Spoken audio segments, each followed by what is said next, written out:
ये 75वां गणतंत्र दिवस, इसके बाद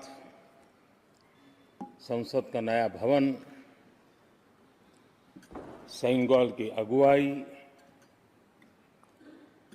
ये सारा दृश्य अपने आप में बहुत ही प्रभावी था। मैं जब वहां से पूरे कार्यक्रम को मैं भागीदारी कर रहा था, यहां से तो उतना हमें भव्यता नजर नहीं आती है, लेकिन वहां सब मैंने देखा कि वाकई नए सदन में इस गरिमापूर्ण उपस्थिति में राष्ट्रपति, उपराष्ट्रपति जी और आप, हम सब के मन को प्रभावित करने वाला वो दृश्य हमेशा हमेशा याद है।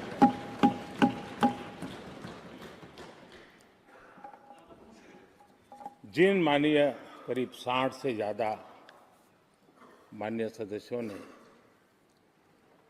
राष्ट्रपति जी के आभार प्रस्ताव पर अपने अपने विचार रखे हैं, मैं विनम्रता के साथ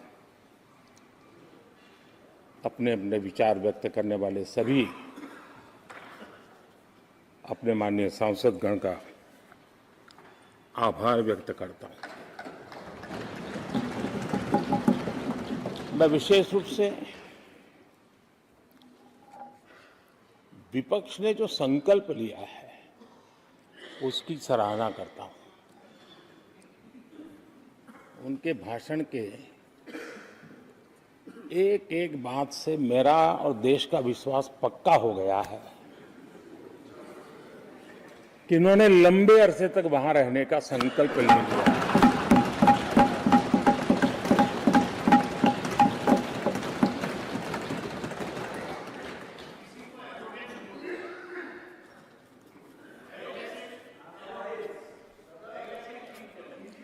आप कई दशक तक जैसे यहां बैठे थे, वैसे ही कई दशक तक वहां बैठने का आपका संकल्प, और जनता जनार्दन तो ईश्वर का रूप होती है, और आप लोग जिस प्रकार से इन दिनों मेहनत कर रहे हैं, मैं पक्का मानता हूं कि ईश्वर रूपी जनता जनार्दन आपको जरूर आशीर्वाद देगी, और आप जिस ऊंचाई पे हैं उससे भी अधिक ऊंचाई पर जरूर पहुंचेंगे और अगले चुनाव में दर्शक दिशा में दिखेंगे।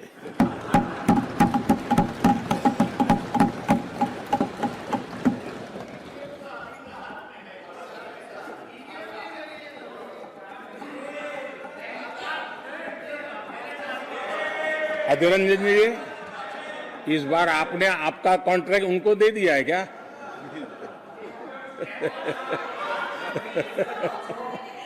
हमारे गीता में बोलते हैं कि अहंकारम बलम दर्पम। आपने इन्हीं चीजों को पचाया है।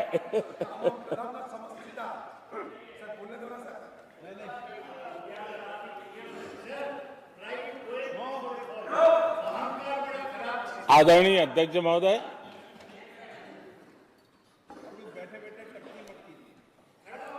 मैं देख रहा हूं कि आप में से बहुत लोग चुनाव लड़ने का हौसला भी खो चुके हैं, और मैंने सुना है बहुत लोग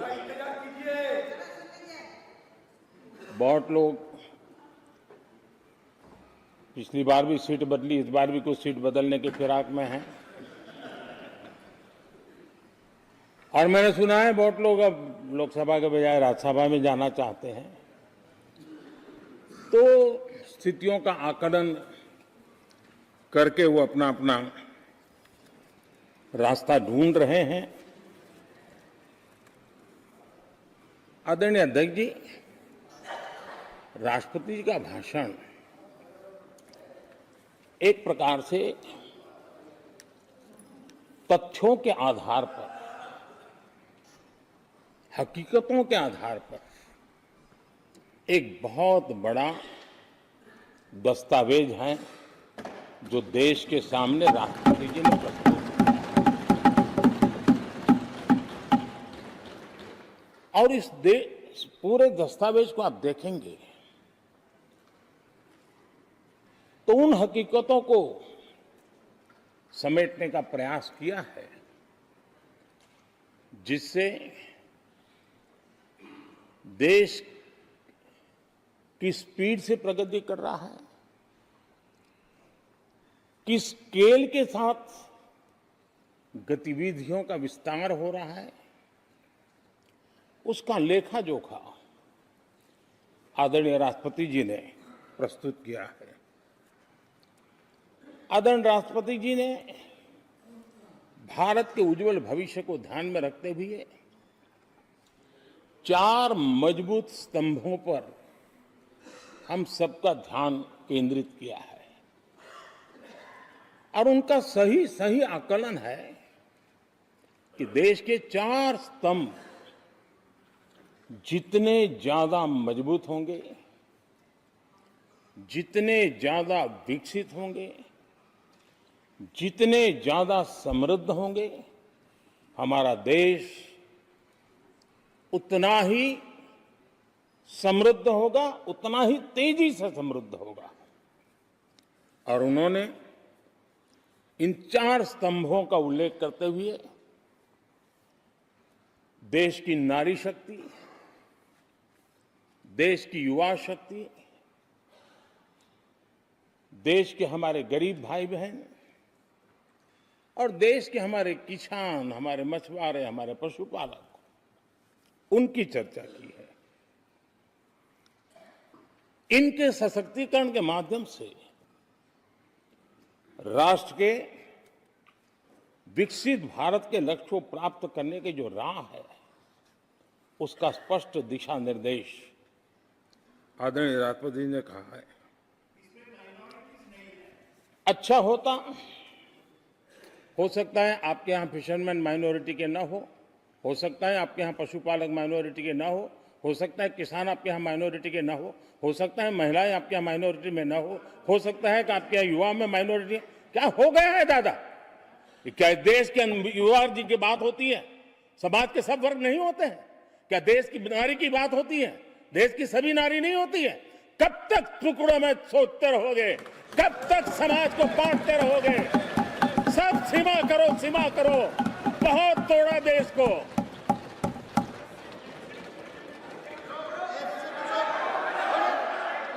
आदरणीय अध्यक्ष जी, अच्छा होता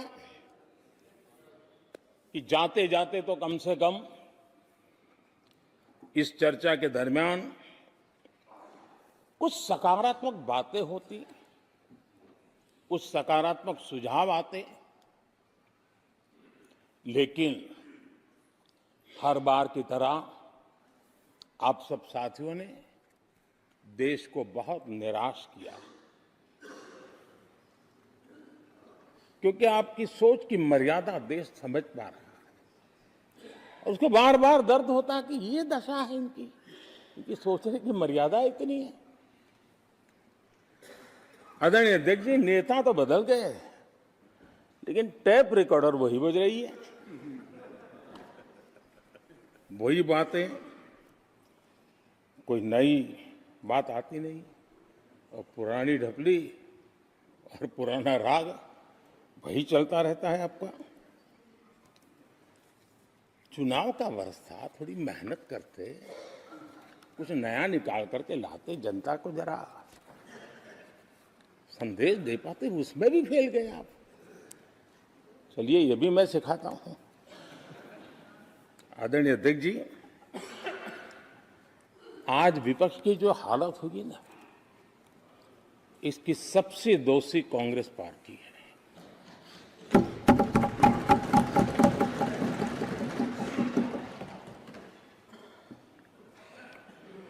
कांग्रेस को एक अच्छा विपक्ष बनने का बहुत बड़ा अवसर मिला, और 10 साल कम नहीं होते, लेकिन 10 साल में उस दायित्व को निभाने में भी वे पूरी तरह विफल गए। और जब खुद विफल हो गए तो विपक्ष में और भी होनहार लोग हैं, उनको भी उभरने नहीं दिया, क्योंकि फिर मामला और गड़बड़ हो जाए। इसलिए हर बार यही करते रहे कि और भी विपक्षी जो तेजस्वी लोग हैं उनको दबा दिया जाए। हाउस में कई यंग हमारे माननीय सांसदगण हैं, उत्साह भी उमंग भी है, लेकिन अगर वो बोलें, उनकी छवि उभर जाए तो शायद किसी की छवि बहुत दब जाए। उस चिंता में इस यंग जनरेशन को मौका न मिले, हाउस को ही चलने नहीं दिए गए। यानी एक प्रकार से इतना बड़ा नुकसान कर दिया है, खुद का भी, विपक्ष का भी, संसद का भी और देश का भी।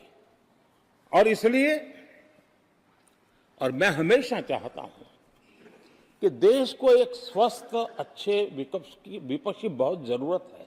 प्रधानमंत्री जी, बात क्या है ना, वहाँ जो प्रेसिडेंशियल आते तो बात कीजिए ना। अब प्रेसिडेंशियल देश ने जितना परिवारवाद का खामियाजा उठाया है, और उसका खामियाजा खुद कांग्रेस ने भी उठाया है। अब अधीर बाबू की हालत हम देख रहे हैं, वरना ये समय था संसद में रहने का, लेकिन परिवारवाद की सेवा तो करनी पड़ती है।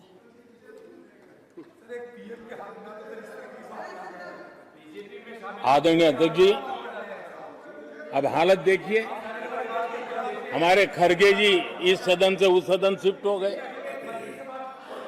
और गुलाम नबी जी तो पार्टी से ही शिफ्ट कर गए। ये सब परिवारवाद के भेंट चढ़ गए।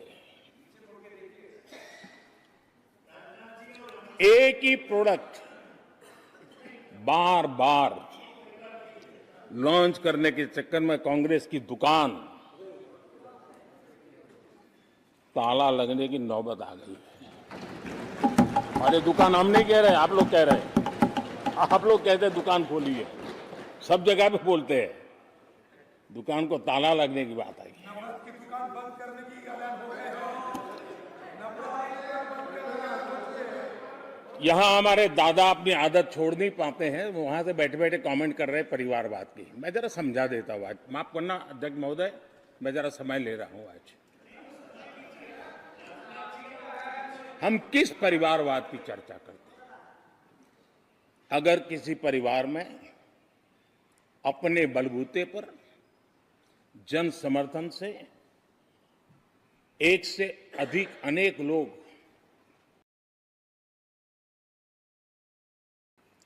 अगर राजनीतिक क्षेत्र में भी प्रगति करते हैं, उसको हमने कभी परिवारवाद नहीं कहा है।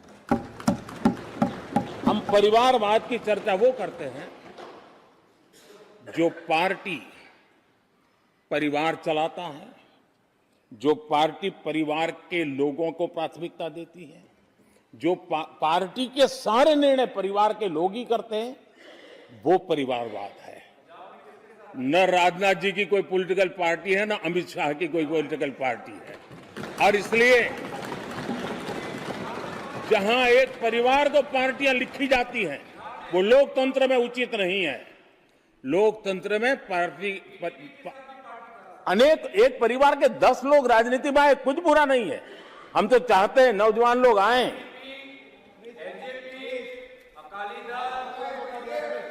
हम भी चाहते हैं ये इसकी चर्चा करिए। हमारे साथ, आपके साथ मेरा विषय नहीं है।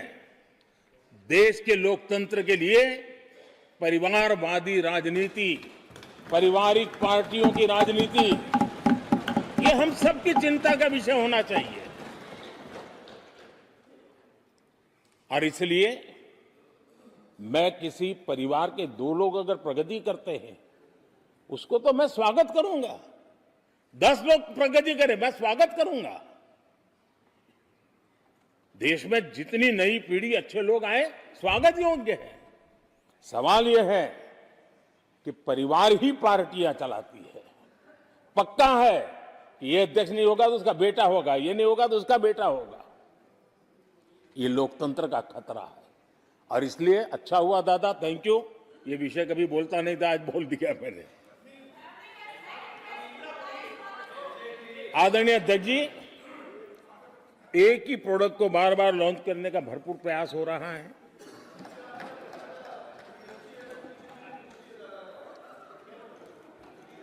आदरणीय अध्यक्ष जी, कांग्रेस एक परिवार में उलझ गई है। देश के करोड़ों परिवार की आकांक्षाएं और उपलब्धियां वो देख पा ही नहीं रहे, देख सकते नहीं, अपने परिवार के बाहर देखने की तैयारी नहीं है। और कांग्रेस में एक कैंसिल कल्चर डेवलप हुआ है। कुछ भी है कैंसिल, कुछ भी है कैंसिल।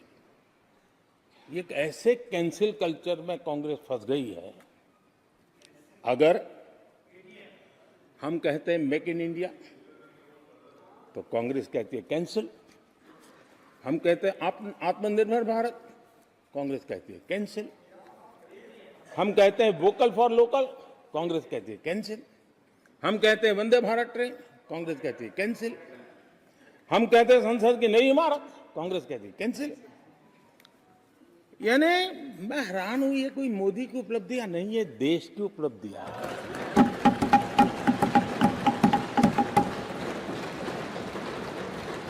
इतनी नफरत कब तक पाले रखोगे? और उसके कारण देश की सफलताएं, देश के अचीवमेंट, उसको भी कैंसिल करके आप बैठ गए हो।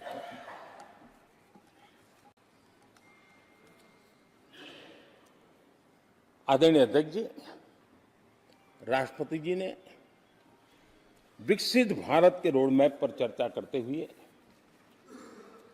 आर्थिक पहलुओं पर विस्तार से चर्चा की। अर्थव्यवस्था के मूलभूत जो आधार है उसके की बारीकी से चर्चा की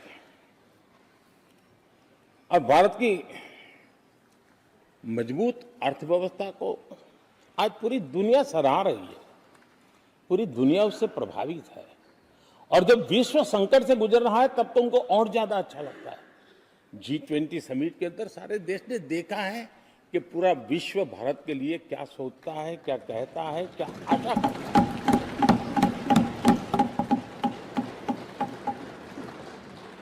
और इन सारे 10 साल के कार्यकाल के अनुभव के आधार पर आज की मजबूत अर्थव्यवस्था को देखते हुए जिस तेज गति से भारत विकास कर रहा है, उसकी बारीकियों को जानते हुए मैं विश्वास से कहता हूं, और इसीलिए मैंने कहा है कि हमारे तीसरे टर्म में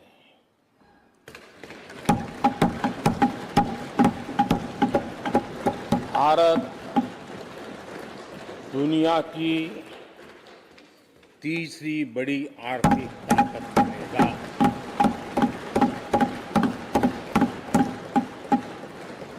और ये मोदी की गारंटी है।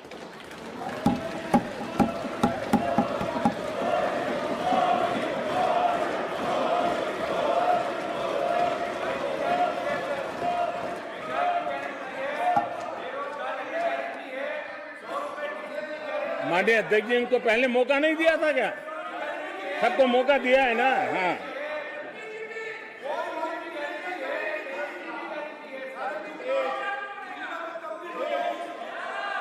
आदरणीय अध्यक्ष जी, जब हम दुनिया की तीसरी बड़ी आर्थिक शक्ति बनकर के उभरेंगे कहते हैं, तो हमारे विपक्ष में बैठे कुछ साथी कैसा कुतर्क देते हैं। वो कहते हैं इसमें क्या है, ये तो अपने आप हो जाएगा। क्या कमाल है आप लोगों की। मोदी का क्या है, ये तो अपने आप हो जाएगी। मैं जरा सरकार की भूमिका क्या होती है इस सदन के माध्यम से देश को और विशेष करके देश के युवा मन को बताना चाहता हूं, देश की युवा शक्तियों को बताना चाहता हूं कि होता कैसे है और सरकार की भूमिका क्या होती है। आदरणीय अध्यक्ष जी, 10 साल पहले 2014 में फरवरी महीने में जो इंटरिम बजट आया था, उस समय कौन लोग बैठे थे आपको तो मालूम ही है, देश को ही मालूम है। जो 10 साल पहले इंटरिम बजट आया था, उसे पेश करते समय उस समय के वित्त मंत्री ने जो कहा था, मैं उसको कोट कर रहा हूं और एक एक शब्द बड़ा मूल्यवान है जी। जब आप लोग कहते हैं ना कि तो अपने आप तीसरे नंबर पर जा ही जाएगा, ऐसा कहते हैं, उनको जरा समझना चाहिए। ये उन्होंने क्या कहा था? I now wish to look forward and outline a vision for the future, vision for the future. पूरे ब्रह्मांड के सबसे बड़े अर्थशास्त्री बोल रहे थे। I now wish to look forward and outline a vision for the future. आगे कहते हैं, I wonder how many have noted the fact that India's economy, in terms of the size of its GDP, is the 11th largest in the world. यानी 2014 में 11 number पहुंचने पर क्या गौरवगान होता था। आज 5 पर पहुंच गए और आपको क्या हो गया, क्या हो गया? आदरणीय अध्यक्ष जी, आदरणीय अध्यक्ष जी, आदरणीय अध्यक्ष जी, आदरणीय अध्यक्ष जी, आदरणीय अध्यक्ष जी, आदरणीय अध्यक्ष जी, मैं आगे पढ़ रहा हूं। गोगोई जी, थैंक यू, आपने अच्छा कहा। मैं आगे पढ़ रहा हूं, ध्यान से सुनिए साथियों, ध्यान से सुनिए। उन्होंने कहा था is the 11th largest in the world, बड़ा गौरव का बात था। There are great things in the store, आगे वो कह रहे हैं there are great things in store. फिर आगे कहते हैं, there is a well argued view that in the next 3 decades, India's nominal GDP will take the country to the 3rd rank after the US and China. उस समय ये ब्रह्मांड के बड़े अर्थशास्त्री कह रहे थे कि तीसरे नंबर पर 30 साल में हम पहुंच जाएंगे।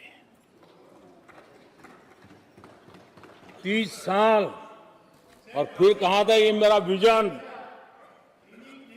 जो मैं मनमोहन सिंह नहीं थे उस वक्त, मनमोहन सिंह नहीं थे।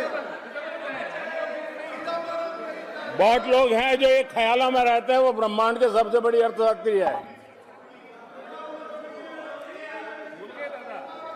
ये लोग 2014 में कह रहे हैं और विजन क्या देखते हैं 2044, यानी 2044 तक तीसरी अर्थव्यवस्था की बात।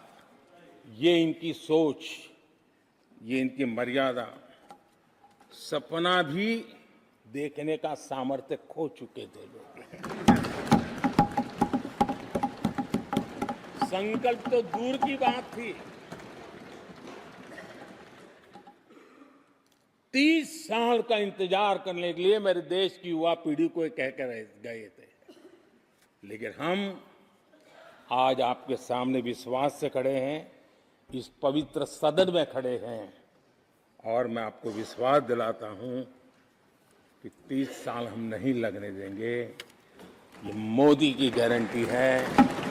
मेरे तीसरे कार्यकाल में देश दुनिया की तीसरी आर्थिक शक्ति बन जाए।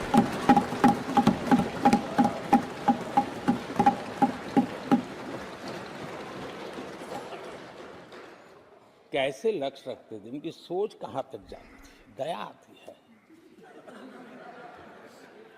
और आप लोग 11 नंबर पे बड़ा गर्व कर रहे थे, अब 5 नंबर पहुंचा दिए जी। लेकिन अगर 11 पर पहुंचने से आपको खुशी होती थी तो 5 नंबर पहुंचने पर भी खुशी होनी चाहिए। देश 5 नंबर पर पहुंचा, आपको खुशी होनी चाहिए। इस बीमारी में फंसे पड़े हो। आदरणीय अध्यक्ष जी, भाजपा सरकार की काम करने की स्पीड, हमारे लक्ष्य कितने बड़े होते हैं, हमारा हौसला कितना बड़ा होता है, वो आज पूरी दुनिया देख रही है।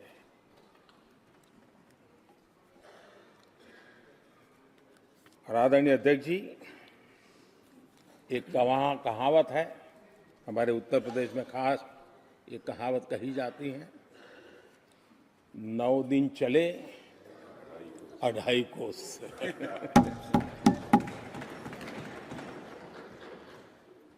और मुझे लगता है कि ये कहावत पूरी तरह कांग्रेस को परिभाषित कर देती है।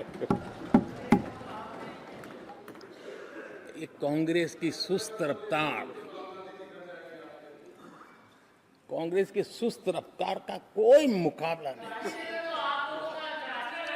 आज देश में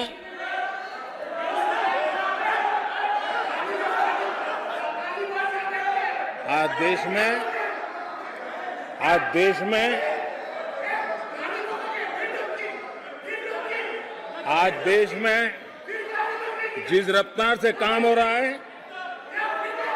कांग्रेस सरकार इस रफ्तार की कल्पना भी नहीं कर सकती। आदरणीय अध्यक्ष जी,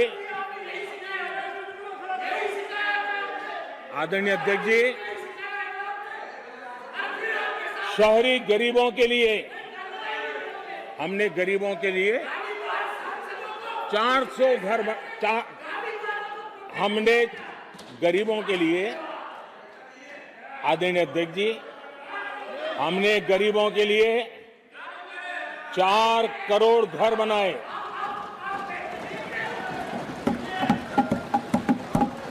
और शहरी गरीबों के लिए 80 लाख पक्के मकान शहरी गरीबों के लिए बने।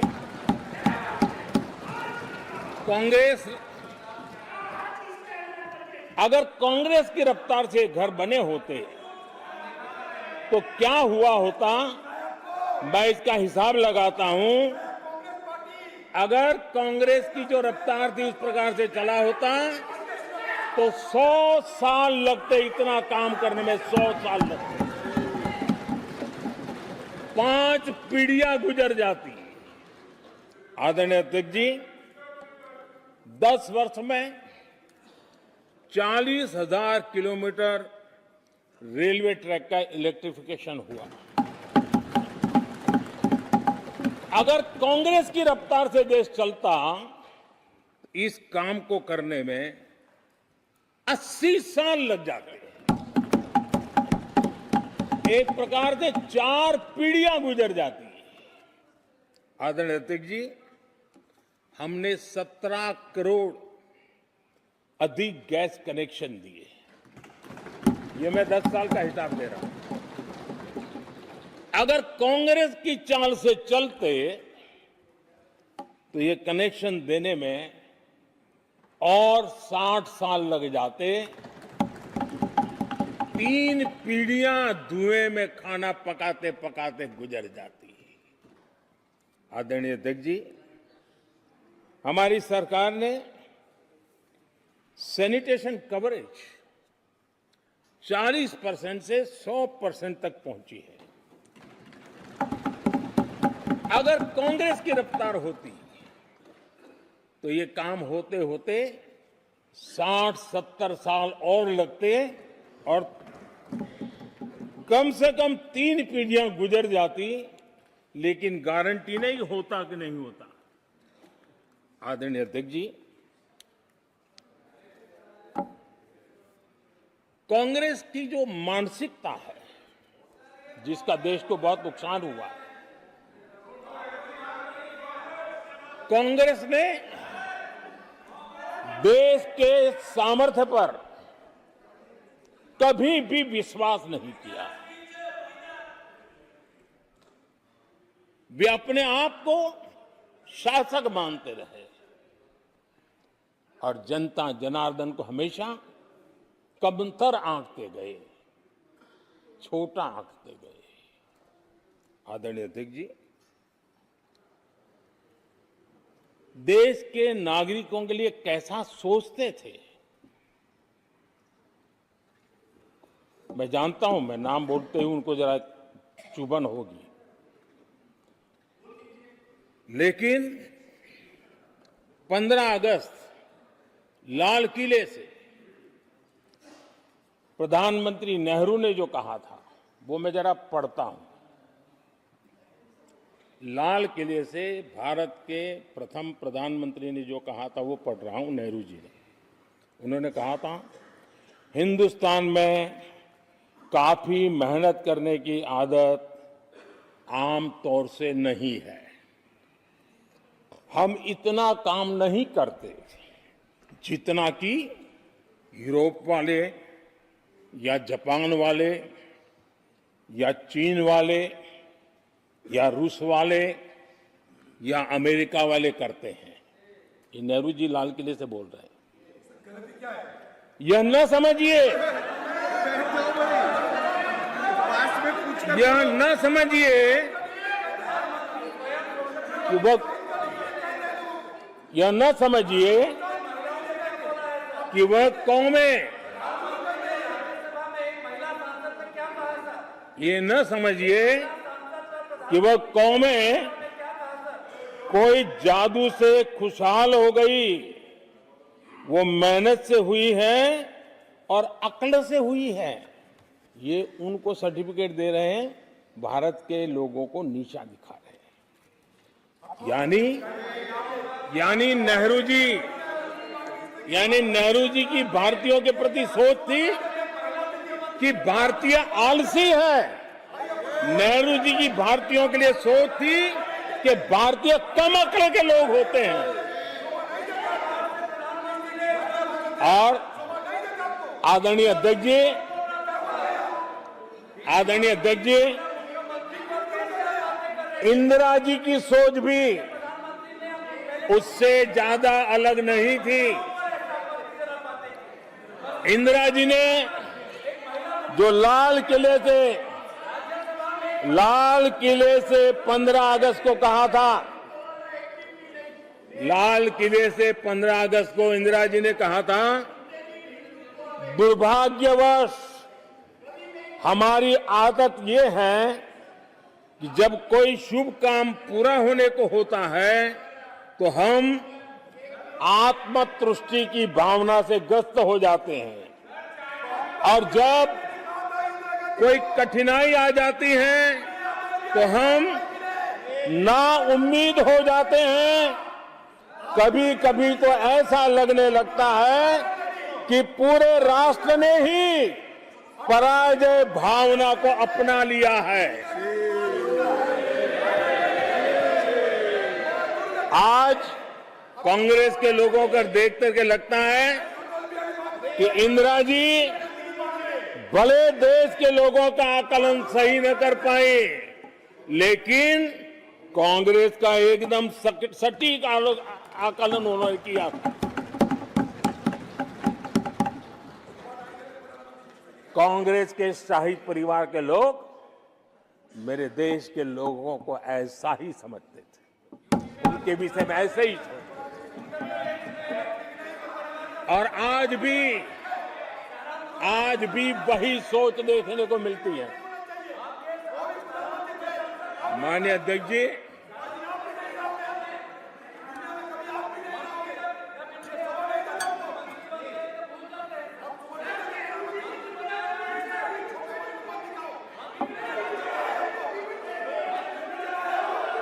माननीय अध्यक्ष जी, कांग्रेस का विश्वास हमेशा सिर्फ एक परिवार पर रहा है। एक परिवार के आगे वो न कुछ सोच सकते हैं, न कुछ देख सकते हैं। कुछ दिन पहले भानुमति का कुनबा जोड़ा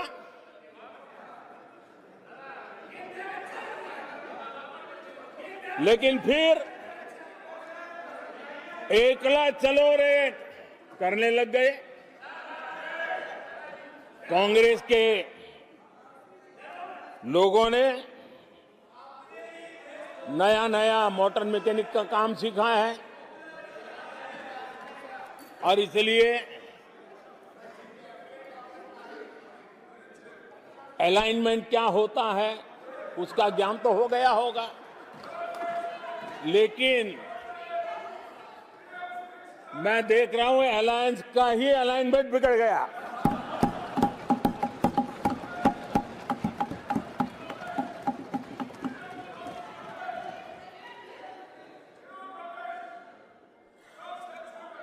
इनको अपने इस कुनबे में अगर एक दूसरे पर विश्वास नहीं है तो ये लोग देश पर विश्वास कैसे करेंगे। आदरणीय अध्यक्ष जी, हमें देश के सामर्थ्य पर भरोसा है, हमें लोगों की शक्ति पर भरोसा है। आदरणीय अध्यक्ष जी, देश की जनता ने हमें जब पहली बार सेवा करने का अवसर दिया तो हमने पहले कार्यकाल में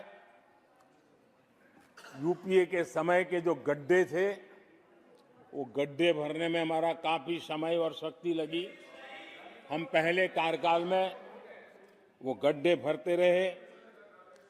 हमने दूसरे कार्यकाल में नए भारत की नींव रखी और तीसरे कार्यकाल में हम विकसित भारत को निर्माण को नई गति देंगे।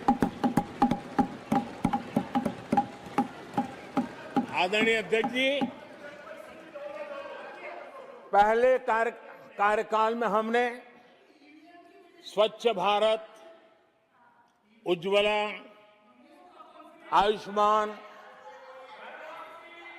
आयुष्मान भारत, बेटी बचाओ बेटी पढ़ाओ,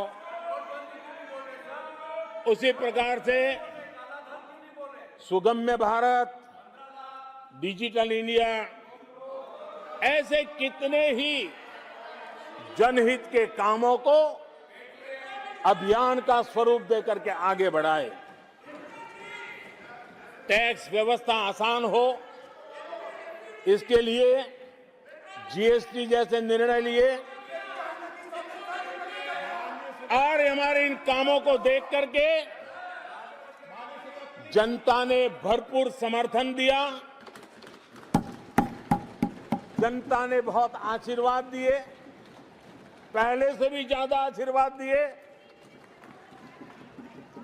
और हमारा दूसरा कार्यकाल प्रारंभ हुआ। दूसरा कार्यकाल संकल्पों और वचनों की पूर्ति का कार्यकाल रहा।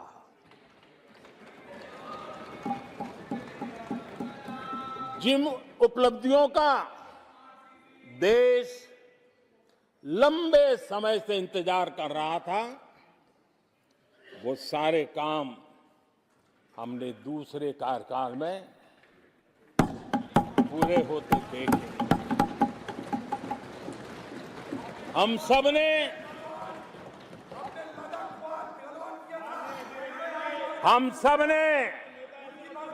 370 खत्म होते हुए देखा।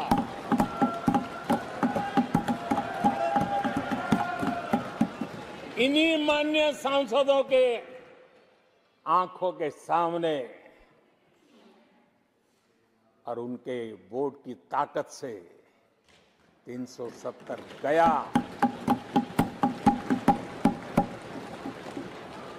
नारी शक्ति वंदन अधिनियम ये दूसरे कार्यकाल में कानून बना। आदरणीय अध्यक्ष जी, अंतरिक्ष से लेकर के ओलंपिक तक सशस्त्र बलों से संसद तक नारी शक्ति के सामर्थ्य की गूंज उठने लगी।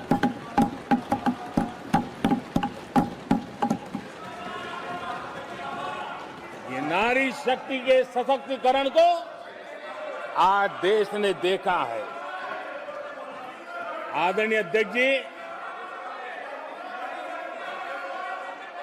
उत्तर से दक्षिण तक, पूरब से पश्चिम तक लोगों ने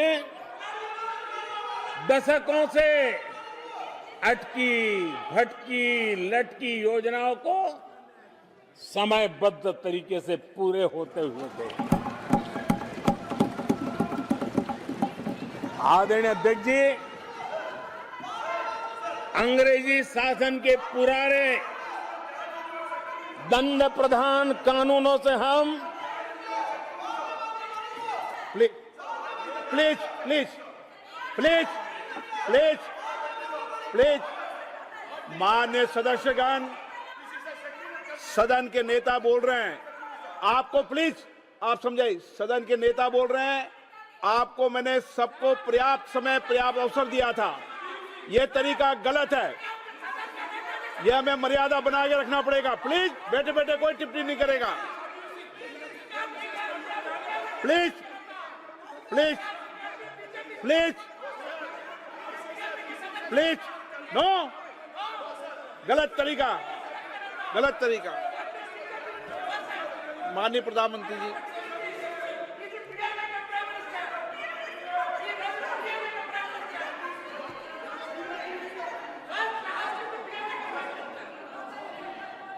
ये तरीका है क्या आपका?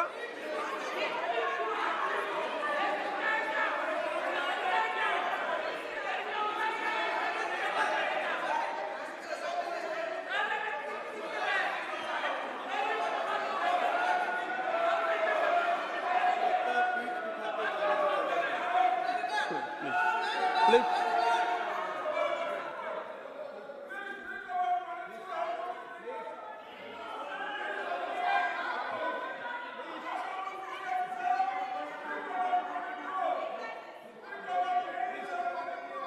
आदरणीय अध्यक्ष जी,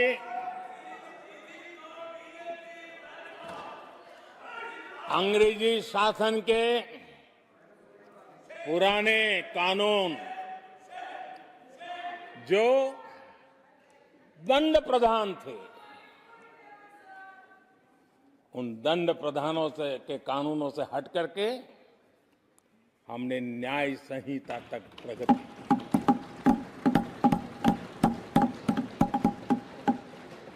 हमारी सरकार ने सैकड़ों ऐसे कानूनों को समाप्त किया जो अप्रासंगिक हो गए थे। सरकार ने 40,000 से ज्यादा कंप्लायंसेस खत्म कर दिए। आदरणीय अध्यक्ष जी, भारत ने अमृत भारत और नमो भारत ट्रेनों से भविष्य की उन्नति के सपने देखे।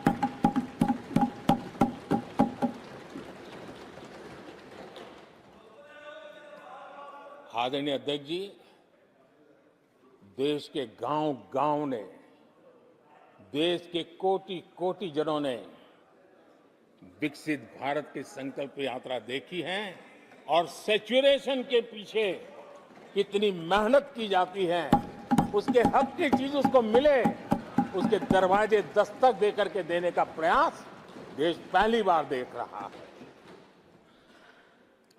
आदरणीय अध्यक्ष जी, भगवान राम, आदरणीय अध्यक्ष जी, भगवान राम न सिर्फ अपने घर लौटे, बल्कि एक ऐसे मंदिर का निर्माण हुआ जो भारत की महान सांस्कृतिक परंपरा को भरोसा देता रहेगा। और आदरणीय अध्यक्ष जी, अब हमारी सरकार का तीसरा कार्यकाल भी बहुत दूर नहीं है। ज्यादा से ज्यादा 100-125 दिन बाकी है। और अब की बार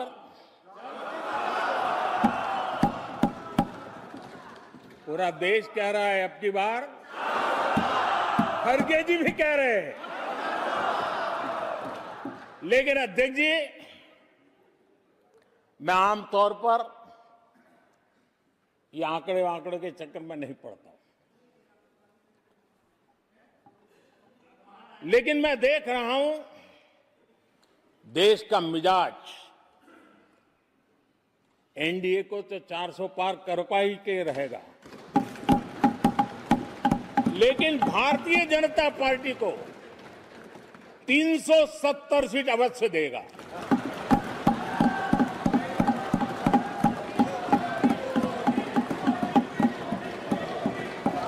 बीजेपी को 370 सीट और एनडीए को 400 पार।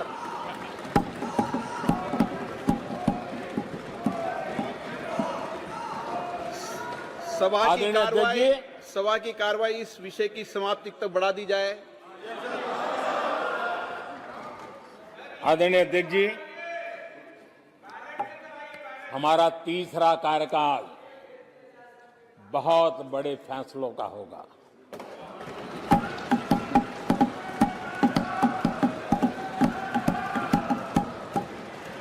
मैंने लाल किले से कहा था और राम मंदिर प्राण प्रतिष्ठा के समय भी मैंने उसको दोहराया था। मैंने कहा था देश को अगले 1000 वर्षों तक समृद्ध और सिद्धि के शिखर पर देखना चाहिए। तीसरा कार्यकाल अगले 1000 वर्षों के लिए एक मजबूत नींव रखने का कार्यकाल होगा।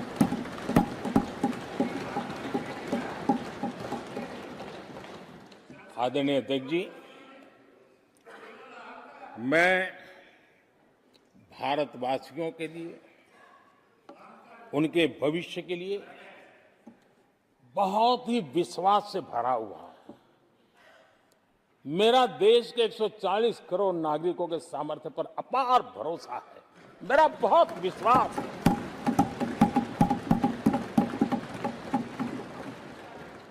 10 वर्षों में 25 करोड़ लोग गरीबी से बाहर आए, ये सामर्थ्य दिखाता है।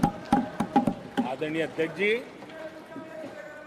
मैंने हमेशा कहा है कि गरीब को अगर साधन मिले, गरीब को अगर संसाधन मिले, गरीब को अगर स्वाभिमान मिले, तो हमारा गरीब गरीबी को परास्त करने का सामर्थ्य रखता है। और हमने वो रास्ता चुना और मेरे गरीब भाइयों ने गरीबी को परास्त करके दिखाया है।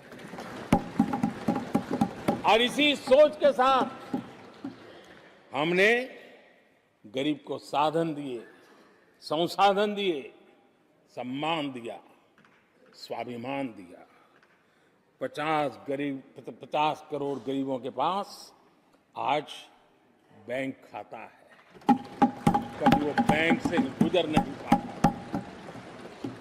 4 करोड़ गरीबों के पास पक्का घर है। घर उसके स्वाभिमान को एक नया सामर्थ्य देता है। 11 करोड़ से अधिक परिवारों को पीने का शुद्ध जल पानी नल से मिल रहा है। 55 करोड़ से अधिक गरीबों को आयुष्मान भारत कार्ड मिला है। घर में कोई भी बीमारी आ जाए, उस बीमारी के कारण फिर से वो गरीबी की तरफ लुढ़क न जाए, उसको भरोसा है कितनी भी बीमारी क्यों ना आ जाए, मोदी बैठा है। 80 करोड़ लोगों को मुफ्त अनाज की सुविधा दी गई है। आदरणीय अध्यक्ष जी, मोदी ने उनको पूछा जिनको पहले कोई पूछता तक नहीं था। देश में पहली बार रेहड़ी पटरी वाले साथियों के बारे में सोचा गया। पीएम स्वनिधि योजना से आज वो ब्याज के चक्कर से बाहर निकले, बैंक से पैसे लेकर अपने कारोबार को बढ़ा रहे हैं। देश में पहली बार हाथ का हुनर जिनका सामर्थ्य है, जो राष्ट्र का निर्माण भी करते हैं, ऐसे मेरे विश्वकर्मा साथियों के बारे में सोचा गया। उनको आधुनिक टूल, आधुनिक ट्रेनिंग, पैसों की मदद, वैश्विक मार्केट उनके लिए खुल जाए, ये मेरे विश्वकर्मा भाइयों के लिए हमने कहा। देश में पहली बार पीवीटीजी यानी जनजातियों में भी अति पिछड़े जो हमारे भाई बहन हैं, संख्या बहुत कम है, वोट के हिसाब से किसी को नजर नहीं जाती, हम वोट से परे हैं, हम दिलों से जुड़े हैं। और इसलिए पीवीटीजी जातियों के लिए पीएम जनमन योजना बना करके उनके कल्याण का मिशन मोड में काम उठाया है। इतना ही नहीं, सरहद के जो गांव थे जिनको आखिरी गांव करके छोड़ दिया गया था, हमने वो आखिरी गांव को पहला गांव बना करके विकास की पूरी दिशा बदल दी है। आदरणीय अध्यक्ष जी, मैं जब बार बार मिलेट्स की वकालत करता हूं, मिलेट्स की दुनिया के अंदर जाकर के चर्चा करता हूं, G20 के देशों को लोगों के सामने गर्व के साथ मिलेट्स परोसता हूं, उसके पीछे मेरे दिल में 3 करोड़ से ज्यादा मेरे छोटे किसान हैं जो मिलेट की खेती करते हैं, इनका कल्याण, इससे हम जुड़े हुए हैं। आदरणीय अध्यक्ष जी, जब मैं वोकल फॉर लोकल की बात करता हूं, जब मैं मेक इन इंडिया की बात करता हूं, तब मैं करोड़ों गृह उद्योग, लघु उद्योग, कुटीर उद्योग, उससे जुड़े हुए मेरे लाखों परिवारों के साथ उनके कल्याण के लिए सोचता हूं। आदरणीय अध्यक्ष जी, खादी, कांग्रेस पार्टी ने उसको भुला दिया, सरकारों ने भुला दिया। आज मैं खादी के ताकत देने में सफलतापूर्वक आगे बढ़ा हूं, क्योंकि खादी के साथ, हैंडलूम के साथ करोड़ों बुनकरों की जिंदगी लगी हुई है, मैं उनके कल्याण को देखता हूं। आदरणीय अध्यक्ष जी, हमारी सरकार हर कोने में गरीबी को निकालने के लिए, गरीब को समृद्ध बनाने के लिए अनेक विविध प्रयासों को कर रही है। जिनके लिए वोट बैंक ही था, उनके लिए उनका कल्याण संभव नहीं था। हमारे लिए उनका कल्याण राष्ट्र का कल्याण है, और इसलिए हम उसी रास्ते पर चल पड़े। आदरणीय अध्यक्ष जी, कांग्रेस पार्टी ने, यूपीए सरकार ने ओबीसी समुदाय के साथ भी कोई न्याय नहीं किया, अन्याय किया। इन लोगों ने ओबीसी नेताओं का अपमान करने में कोई कोर कसर नहीं छोड़ी है। कुछ दिन पहले जब कर्पूरी ठाकुर जी को भारत रत्न दिया, हमने वो सम्मान किया, लेकिन याद करिए, उस कर्पूरी ठाकुर अति पिछड़े समाज से ओबीसी समाज के उस महापुरुष के साथ क्या व्यवहार हुआ था, किस प्रकार से उनके साथ जुल्म किया। 1970 में बिहार के मुख्यमंत्री बने तो उनको पद से हटाने के लिए कैसे कैसे खेल खेले गए थे। उनकी सरकार अस्थिर करने के लिए क्या कुछ नहीं किया गया था। आदरणीय अध्यक्ष जी, कांग्रेस को अति पिछड़ा व्यक्ति बर्दाश्त नहीं हुआ था। 1987 में जब कांग्रेस के पास पूरे देश में उनका झंडा फहरता था, सत्ता ही सत्ता थी, तब उन्होंने कर्पूरी ठाकुर को प्रतिपक्ष के नेता के रूप में स्वीकार करने से मना कर दिया। और कारण क्या दिया? वो संविधान का सम्मान नहीं कर सकते। जिस कर्पूरी ठाकुर ने पूरा जीवन लोकतंत्र के सिद्धांतों के लिए, संविधान की मर्यादाओं के लिए खपा दिया, उनका अपमान करने का काम कांग्रेस पार्टी ने किया था। आदरणीय अध्यक्ष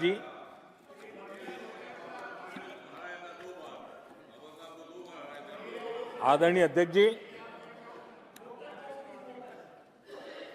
कांग्रेस के हमारे साथियों को आजकल इस पर बहुत चिंता जताते हैं कि सरकार में ओबीसी कितने लोग हैं, कितने पद पर कहां, उसके हिसाब किताब करते रहते हैं। लेकिन मैं हैरान हूं, उनको इतना सबसे बड़ा ओबीसी नजर नहीं आता है। कहां आंखें बंद करके बैठ जाते हैं। आदरणीय अध्यक्ष जी, जरा मैं ये दुनिया भर की चीजें करते हैं, मैं कहना चाहता हूं,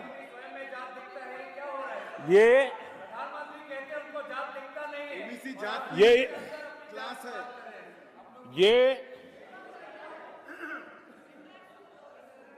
यूपीए के समय एक एक्स्ट्रा कॉन्स्टिट्यूशनल बॉडी बनाई गई थी, जिसके सामने सरकार की कुछ नहीं चलती थी। नेशनल एडवाइजरी काउंसिल, जरा कोई निकाल करके देखे उसमें क्या कोई ओबीसी था क्या? जरा निकाल के देखिए। इतनी बड़ी बड़ी पावरफुल बॉडी बनाई थी और वो तो अपॉइंट कर रहे थे। आदरणीय अध्यक्ष जी, पिछले 10 वर्षों में नारी शक्ति के सशक्तिकरण को लेकर के अनेक विविध कदम उठाए गए। नारी के नेतृत्व में समाज के सशक्तिकरण पर काम किया गया है। आदरणीय अध्यक्ष जी, अब देश की बेटी, हिंदुस्तान में कोई ऐसा सेक्टर नहीं है जहां देश की बेटियों के लिए दरवाजे बंद हो।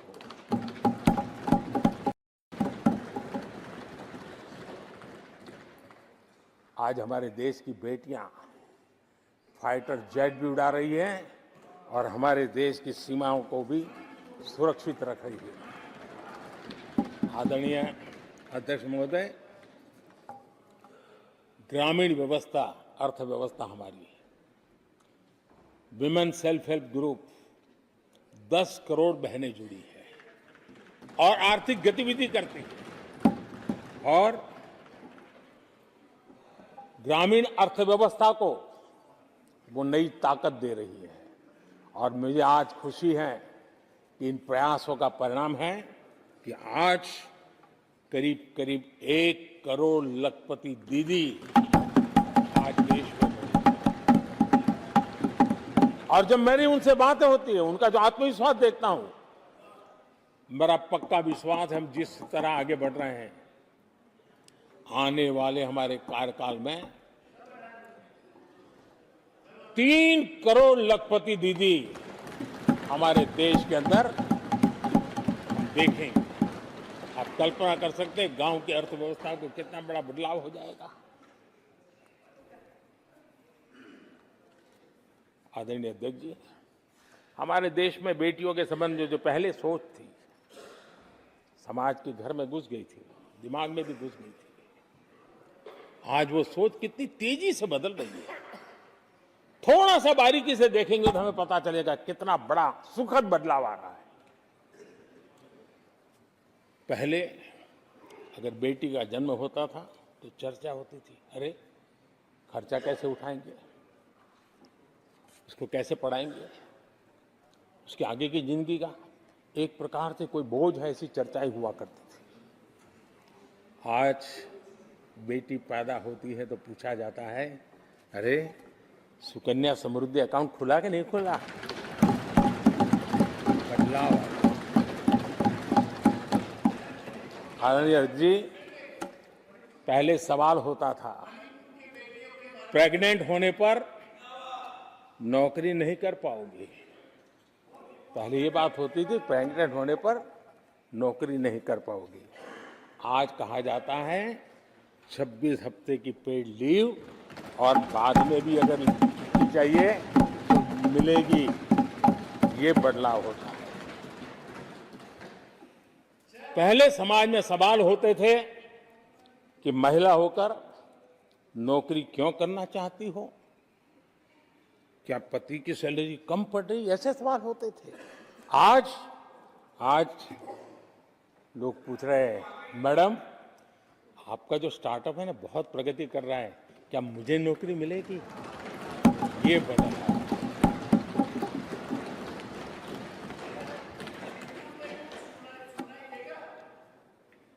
आदरणीय अध्यक्ष जी, एक समय था जब सवाल पूछा जाता था कि बेटी की उम्र बढ़ रही है, शादी कब करोगे?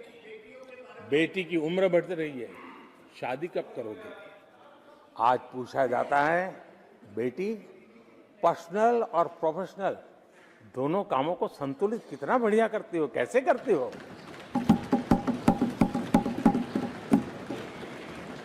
आदरणीय अध्यक्ष जी, एक समय था घर में कहा जाता था कि घर के मालिक घर पे है कि नहीं है, ऐसा पूछा जाता था। घर के मुखिया को बुलाइए, ऐसा कहते थे। आज किसी के घर जाते हैं तो घर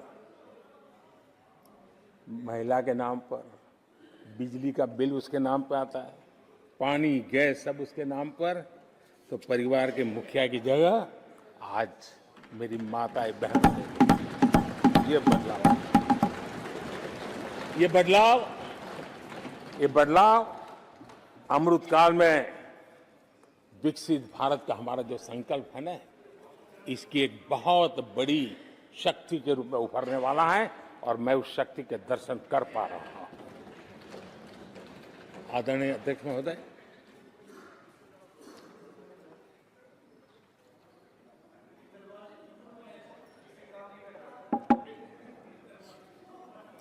किसानों के लिए आंसू बहाने की आदत मैंने बहुत देखी है। किसानों के साथ कैसा कैसा विश्वासघात किया गया है, ये देश ने देखा है। कांग्रेस के समय कृषि के लिए कुल वार्षिक बजट होता था 25,000 करोड़ रुपया। आदरणीय अध्यक्ष जी, हमारी सरकार का बजट है 1.25 लाख करोड़ रुपया। आदरणीय अध्यक्ष जी, कांग्रेस ने अपने 10 साल के कार्यकाल में 7 लाख करोड़ रुपया का धान और गेहूं किसानों से खरीदा था। हमने 10 वर्ष में करीब 18 लाख करोड़ का धान गेहूं। कांग्रेस सरकार ने दलहन और तिलहन की खरीदी नाम मात्र कभी कहीं की हो तो की हो। हमने 1.25 लाख करोड़ रुपए से भी अधिक का दलहन और तिलहन खरीद किया है। हमारे कांग्रेस के साथियों ने पीएम किसान सम्मान निधि का मड़ा उजाया और जब मैंने मेरी पहली टर्म में ये योजना शुरू की थी तो मुझे याद है कि झूठा नैरेटिव की जो फैशन चल पड़ी है, गांव में जाके कहा जाता था कि देखिए ये मोदी के पैसे मत लेना, ये चुनाव एक बार जीत गया तो सारे पैसे ब्याज समेत तुमसे वापस मांगेगा। ऐसा झूठ फैलाया गया था। किसानों को इतना मूर्ख बनाने की कोशिश की गई थी। आदरणीय अध्यक्ष जी, पीएम किसान सम्मान निधि 2,80,000 करोड़ रुपए हमने भेजे। पीएम फसल बीमा योजना 30,000 रुपया का प्रीमियम और उसके सामने 1.5 लाख करोड़ रुपया मेरे किसान भाई बहनों को दिया। कांग्रेस ने अपने शासनकाल में कभी भी मछुआरे पशुपालक की तो नामो निशान नहीं था उनके काम में। पहली बार इस देश में मछुआरों के लिए अलग मंत्रालय बना, पशुपालन के लिए अलग मंत्रालय। पहली बार पशुपालक को, मछुआरों को किसान क्रेडिट कार्ड दिया गया ताकि कम ब्याज से उसको बैंक से पैसा मिल सके, वो अपना कारोबार बढ़ा सके। किसान और मछुआरों की चिंता सिर्फ जानवरों की नहीं होती है, जिंदगी का एक महत्वपूर्ण हिस्सा है। आर्थिक चक्र को चलाने में इन पशुओं की भी बहुत बड़ी भूमिका होती है। हमने फूट एंड माउथ डिसीज उससे हमारे पशुओं को बचाने के लिए 50 करोड़ से ज्यादा टीके लगाए हैं। पहले कभी सोचा नहीं। आदरणीय अध्यक्ष महोदय, आज भारत में युवाओं के लिए जितने नए अवसर बने हैं ये पहले कभी नहीं बने। आज पूरी वोकेबलरी बदल गई है। शब्द पूरे जो पहले कभी सुनने को नहीं मिलते थे, वो बोलचाल के सहज दुनिया में शब्द आ चुके हैं। आज चारों तरफ स्टार्टअप्स की गूंज है, यूनिकॉर्न्स चर्चा में है। आज डिजिटल क्रिएटर्स एक बहुत बड़ा वर्ग हमारे सामने है। आज गिग इकोनॉमी की चर्चा हो रही है। ये युवाओं के जुबान पर ये नए भारत की नई वोकेबलरी है, ये नई आर्थिक साम्राज्य की नई परिवेश है, नई पहचान है। ये सेक्टर युवाओं के लिए रोजगार के लाखों नए अवसर बना रहे हैं। 2014 से पहले डिजिटल इकोनॉमी की साइज ना के बराबर थी, बहुत ज्यादा उसकी चर्चा भी नहीं थी। आज भारत दुनिया की डिजिटल इकोनॉमी है, अग्रणी है। लाखों युवा इससे जुड़े हैं और आने वाले समय में ये डिजिटल इंडिया मूवमेंट जो है वो देश के नौजवानों के लिए अनेक अवसर, अनेक रोजगार, अनेक प्रोफेशंस के लिए अवसर लेकर के आने वाला है। आदरणीय अध्यक्ष जी, आज Bharat made in India phone दुनिया में पहुंच रहे हैं। दुनिया में हम नंबर 2 बन गए हैं और एक तरफ सस्ता मोबाइल प्राप्त हुआ है और दूसरी तरफ सस्ता डेटा। इन दोनों ने एक बहुत बड़ा रिवॉल्यूशन लाया है देश में और दुनिया में। हम जिस कीमत पे आज हमारे नौजवानों को ये प्राप्त करवा रहे हैं, सबसे कम कीमत पर करवा रहे हैं और वो एक कारण बना है। आज मेड इन इंडिया अभियान, रिकॉर्ड मैन्युफैक्चरिंग, रिकॉर्ड एक्सपोर्ट, यह देश देख रहा है।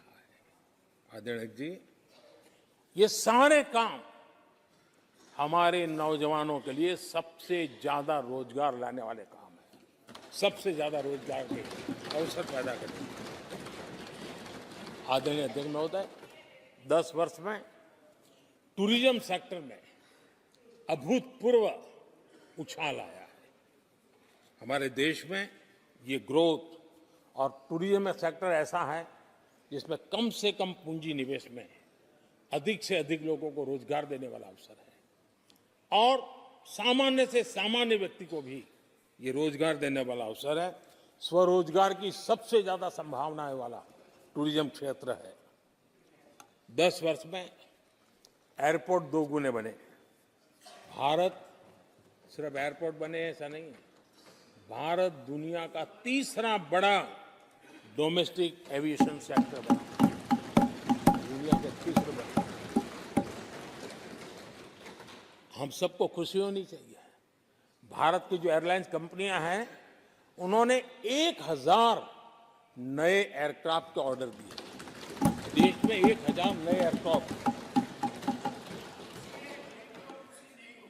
और जब इतने सारे हवाई जहाज ऑपरेट होंगे, सारे एयरपोर्ट कितने धमधमते होंगे, कितने पायलट्स की जरूरत पड़ेगी, कितने हमें क्रू मेंबर चाहिए, कितने इंजीनियर ये चाहिए, कितने ग्राउंड सर्विस के लिए लोग चाहिए। यानी रोजगारी के नए नए क्षेत्र खुलते जा रहे हैं। एविएशन सेक्टर भारत के लिए एक बहुत बड़ा नया अवसर बनकर के आया है। आदरणीय अध्यक्ष जी, हमारी कोशिश नहीं है कि इकोनॉमी को हम फॉर्मलाइज करने की दिशा में मजबूती से कदम उठाएं। युवाओं को नौकरी भी मिले, सोशल सिक्योरिटी भी मिले। इन दोनों को लेकर के और आपने जिन बातों के आधार पर हम निर्णय करते हैं और देश में भी माना जाता है, वो एक होता है डाटा ईपीएफओ का। ईपीएफओ में जो रजिस्ट्रेशन होता है, 10 साल में करीब 18 करोड़ नए सब्सक्राइबर आए और वो तो सीधा पैसों से जुड़ा खेल होता है, उसमें फर्जी नाम नहीं होते हैं। मुद्रा लोन पाने वालों में 8 करोड़ लोग ऐसे हैं जिन्होंने जीवन में पहली बार कारोबार अपना शुरू किया है, बिजनेस। और जब मुद्रा लोन लेता है तो खुद तो रोजगारी पाता है, 1 या 2 और लोगों को भी रोजगारी देता है, क्योंकि उसका काम ऐसा होता है। हमने लाखों स्ट्रीट वेंडर्स को सपोर्ट किया है। 10 करोड़ महिलाएं एसएचजी से जुड़ी, जैसा मैंने कहा 1 लाख, और लखपति दीदी 1 करोड़, ये अपने आप में बहुत। और मैंने जैसा कहा, हम 3 करोड़ के टारगेट को। आदरणीय अध्यक्ष जी, कुछ आंकड़े हैं जो अर्थशास्त्री समझते हैं, नहीं सामान्य मानवी भी समझता है। 2014 से पहले के 10 वर्षों में इंफ्रास्ट्रक्चर के निर्माण में करीब करीब 12 लाख करोड़ का बजट था। 10 साल में 12 लाख करोड़। बीते 10 वर्षों में इंफ्रास्ट्रक्चर